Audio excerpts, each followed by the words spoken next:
The federal government plans to borrow for a 2024 salary increase for federal workers, citing a projected fiscal deficit of 9.3 trillion naira, mainly attributed to salary reviews, increased pension obligations, and higher debt service costs. The deficits, representing 50% of total revenues, breaches the Fiscal Responsibility Act.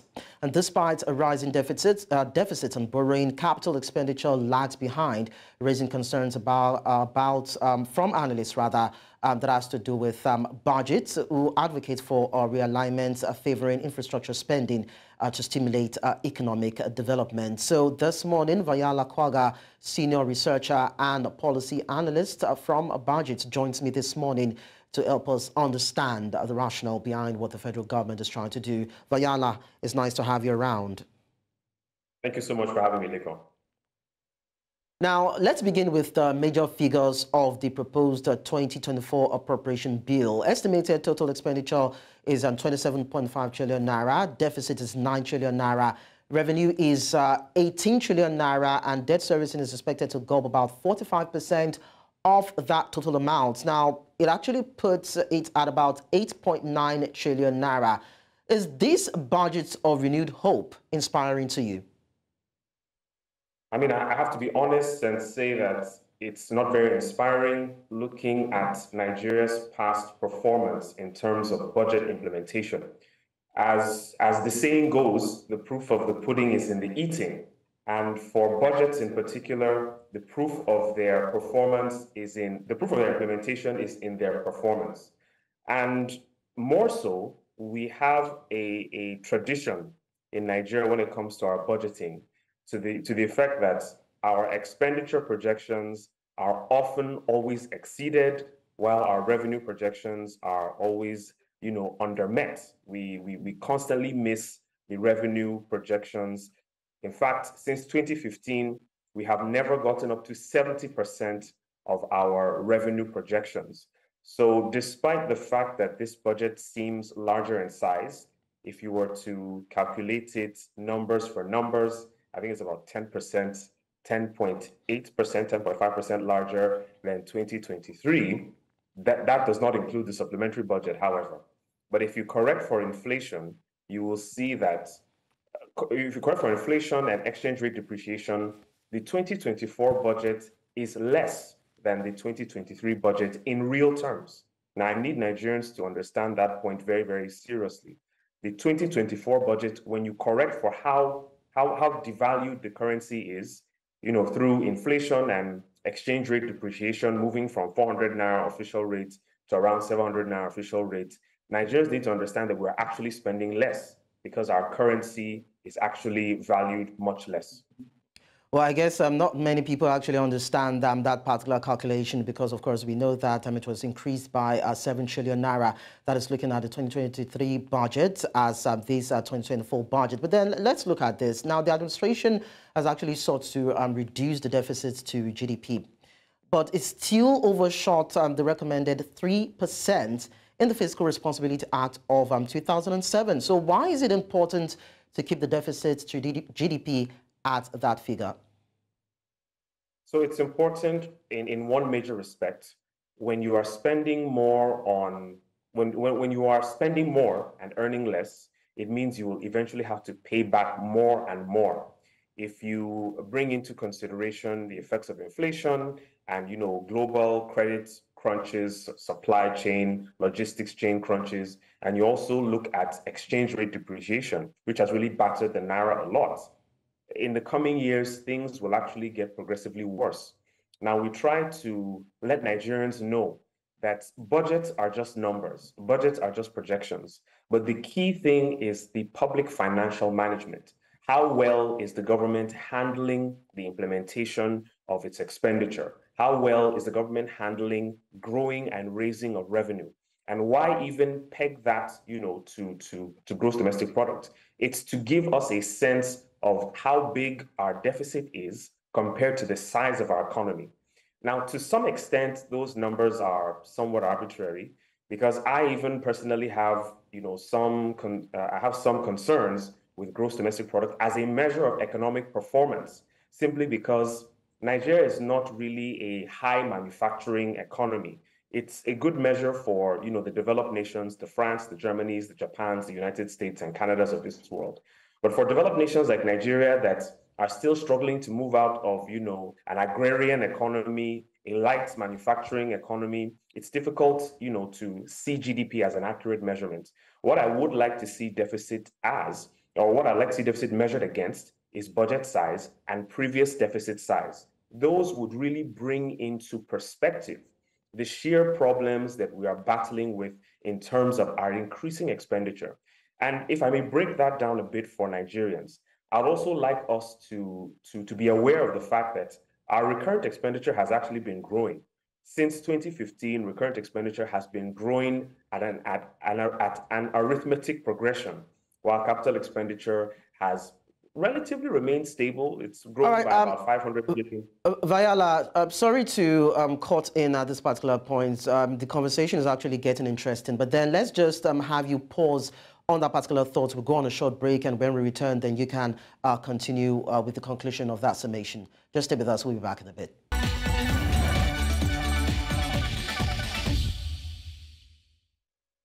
If you just joined us, you're watching Business Edge on New Central Television, and we have been considering this issue as regards Nigeria's 2024 budget. There is a fiscal deficit of 9.3 trillion naira, and the federal government is thinking about borrowing more to narrow that particular gap. And we have been talking to Vahyala Kwaga, senior researcher and policy analyst at BudgIT. And yes, Vahyala, thank you so much for your patience. You're actually talking about the increase in expenditure in previous budgets compared to now. And I'd like you to just conclude on that before we move on.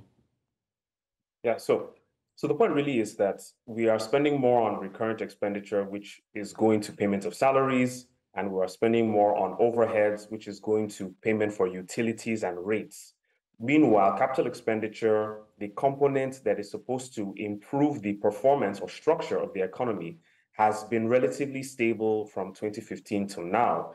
Also, you have to look at the issue of how well we are spending as opposed to, or in addition to, the leakages in the way we even grow revenue. So the spending is not efficient because our budget implementation reports, bear testament to that fact. And then the way we gather revenue has also not been efficient. The president constituted the the tax reform committee on fiscal reforms, and we're really waiting to see the implementation of a lot of innovative ideas from Mr. Tawo Oyedele's committee. Let's now look at the legality of the ability of the federal government to actually want to increase borrowings in order to fund its budgets. Now, although the Fiscal Responsibility Act of 2007 says that aggregate expenditure for the financial year may exceed the ceiling imposed by the provisions of subsection 1 of this section, if the opinion of the president there is clear and a true representation of the possibility of a national threat, a security threat, as the case may be, or a threat to the country's sovereignty, then of course the government may be given the recourse to look for additional ways to fund its budgets in that regards. That's just me paraphrasing now. So in such a case, is the situation on ground a reason enough to invoke that part of the act where the federal government has the prerogative to seek additional funds where it feels that there are deficits, there are threats to the country's sovereignty or security, and the need to find a way to seek those funds to actually deal with those issues? So you've asked a very interesting question. And the framers of the act, or framers of legislation in general, tend to use language that is oftentimes very vague. Hence why there are rules of legislative interpretation. For the lawyers out there, they would get that. So the language is deliberately vague to allow, to provide the government a lot of leeway and room to interpret and apply the act. You could define a poor output in food production as a problem of food security. You could define climate change and substantial flooding as territorial security issue, or a food production issue again. You can define the banditry, insurgency, and kidnapping, of course, as security problems, which would allow you to increase the size of your borrowing, thereby increasing the size of your deficit. So the issue really is about how the National Assembly interprets or the application of that provision on the budget before them. They can actually make a case because the National Assembly is very fond of increasing the size of the budget, but they are never fond of decreasing the size of the budget. Now, this is assuming that the National Assembly and the presidency, or the executive rather, have Nigerians' interests at heart. There's a very fine point I need to make. For the size of Nigeria's economy, for the size of Nigeria's population, for our needs as a country, we should be spending more in our budget generally. However, the way we've been spending has been ridiculously inefficient. The way we've been raising revenue has been ridiculously inefficient, and we have constantly failed to look at the impact or address the impact of inflation on the value of the naira. Now, this is why we have had a number of mushroom problems, ranging from the deficit to a call by labor to increase monies allocated to them in terms of recurrent expenditure, which, by the way, is a serious problem or a serious component that is leading to the increase in the budget deficit. I mean, apart from other issues, these are some of the primary reasons why the Fiscal Responsibility Act has those provisions to allow for a wider scope in borrowing. But the National Assembly needs to step up to the plate and demand that the presidency demonstrate how this money will be spent and keep or hold the executive to account in the implementation of this budget. Now, let me quickly share this with you. So a lot of people are actually bothered about the 8.25 trillion, which is about 30% of the budget and 45% of revenue that has been proposed for debt servicing. We've not talked about that. While critical sectors of the economy, such as education, were allocated 2.18 trillion naira, that's about 7.9%. Health, 1.33 trillion naira, that's about 5%. Infrastructure, defense, social development, poverty reduction, allocated 1.32 trillion naira, that's equally about 5%. Now, when you look at, 1.32, 3.25 trillion and another 5.34 billion naira, that's another 2%. So when you look at allocations to other sectors of the economy and what is being budgeted for the servicing of debts, what comes to your mind in terms of those allocations? Are they proper? I don't think that they are proper looking at the size of our economy. And I will preface my statements with this. We operate a federal system. So states have certain responsibilities. Education and health are some of those responsibilities. In fact, to some extent, security is in a way. However, there is often a lot of attention focused on the federal government for good reason. There's a lot of money that the federal government has access to. There are a lot of powers the federal government has within its arsenal. However, we must look at Nigeria as a whole. How effective have states been in the discharge of their duties relating to health, relating to education? How well has this expenditure been implemented? How well have states raised revenues? How well have they performed in terms of all-round year-on-year implementation? We need to pay equal attention, or the same attention we give to the federation, to the federal government, I'm sorry, is what we should give to the states. Now, looking more at these allocations for this year, there is somewhat of a decline in the amount of spending, despite the fact that Nigeria, is probably the home, actually. The Abuja Declaration in 2001 was one where countries agreed to spend about 15% of their budgets on health. And Nigeria has actually been missing that at the federal level. So we need to ask ourselves, how well has the monies that we have allocated to health been spent over the years? How much of that money has gone to recurrent expenditure? How much of that money has gone to capital expenditure? And how much has gone to overheads? It might seem like the money isn't really being well spent because we've had a higher and higher number of doctors and medical professionals leaving the shores of this country. In fact, I read a piece in a paper a couple of days ago saying that several or a couple of federal institutions may have to cut down on essential services because they simply do not have the staff. Now, this is bizarre, seeing that the recurrent allocations have been increasing.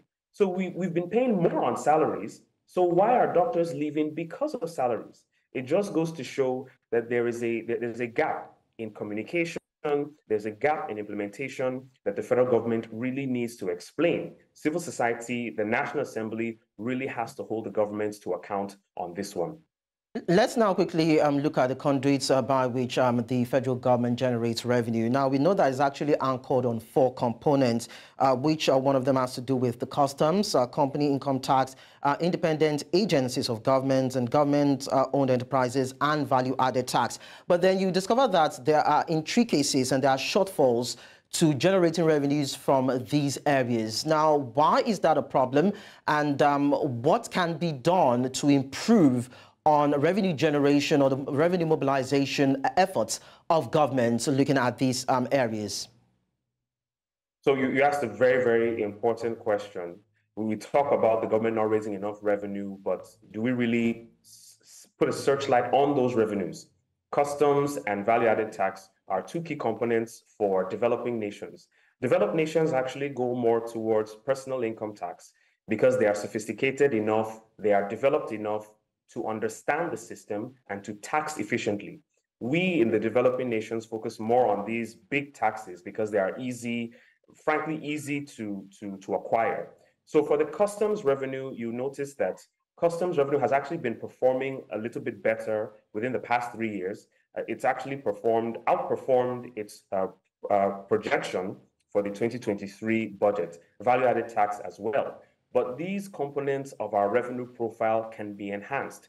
How effective, how efficient has customs been at imports? How effective have they been at exports? And the entire value chain, whether it be standards organization, whether it be port authority, how well, how efficient, how effective is it for you as a producer, to export goods, for you as a buyer to import the right type of goods? What type of support has been put out for producers and for importers in terms of access to Forex? What is the ease of doing business profile like for those who want to set up businesses with machinery and primary infrastructure that they import? What sort of support have they been given to ensure that these imports do not crowd out the exports that we solely need to rely on to improve our revenue? Well, I guess everything is still hinged on adhering to the Fiscal Responsibility Act of 2007. Some people have even said that there's a possibility, or there should be a possibility for a review of that particular act to accommodate all the necessary areas and factors as regards issues when it comes to budgeting and having a robust fiscal position for the country. But then this is another topic that we will definitely revisit subsequently on our show. We want to use this opportunity to say thank you to Vahyala Kwaga, senior researcher and policy analyst, BudgIT. Thank you so much for your contributions this morning. Thank you for having me, Lekan.